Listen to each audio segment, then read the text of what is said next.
Magandang gabi, pambungad sa ating newscast. Abiso po sa ating mga commuter. Paghandaan pa natin ang ating pagko-commute dahil plano ng Transport Group na Manibela ang i-extend ang kanilang tigil pasada ng hanggang sa Biyernes. Bukod naman sa hiling na suspension sa Jeepney Modernization Program, nais rin ng grupo na si Bakin ang hepe ng LTFRB at ilan pang opisyal ng ahensya dahil sa umano'y pekeng datos ng PUVMP. May balitang A to Z si Ian Maghanoy. Wala nang magawa si Shaina kundi ang magtiis na lang sa halos 1 oras na pagkakastranded habang nag-aabang ng masasakyang pampasaherong jeep sa kasagsagan ng morning rush hour sa palengke ng Pasig City. Wala po, antayin ko na lang po talaga. Hindi ka mag-aakas? Hindi po. Bakit? Hindi kaya po ng budget. Wala pong budget. Hihingi. Opo. Sa asawa ko po. Ang problema, posibleng magtuloy pa ang kalbaryo ni Shaina.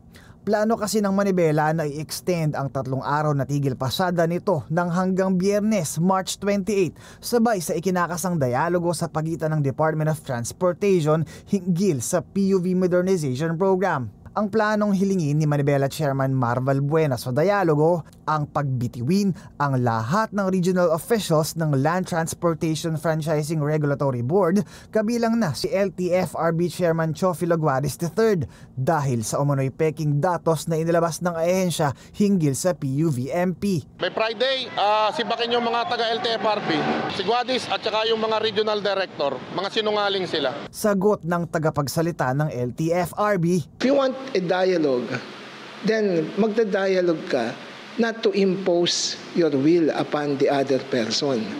Hindi mo pwedeng i-coerce. That's coercion already. Di ba?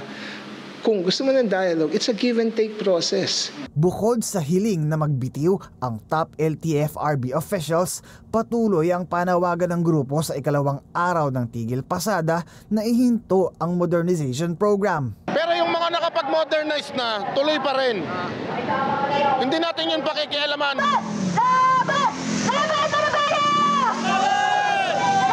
Muling paggigiit ng LTFRB, hindi na paralisa ng strike ang transport system ng bansa. Nag-shift kaagad yung mga eskwelahan sa virtual classes and therefore hindi na kailangan na mag-travel pa. Meron din mga ilan private companies na work from home na lang. No? So, in a way, there is not much impact. Pero para sa Manibela, patunay ang mga videos ng mga pasaherong walang masakyang jeep sa kasagsagan ng rush hour sa Pasig City, Pasay City, Las Piñas City, Caloocan City, Makati City, Dasmariñas, Cavite at Pampanga na malaki ang naging epekto ng kanilang tigil pasada. Una nang ipinangako ni Transport Secretary Vince Dizon na pakikinggan ang panig ng iba't ibang transport group, lalo't mayroon ding ibang grupo na pumapabor naman sa pagpapatupad ng modernization program. Para sa Balitang A to Z, Ian Maghanoy.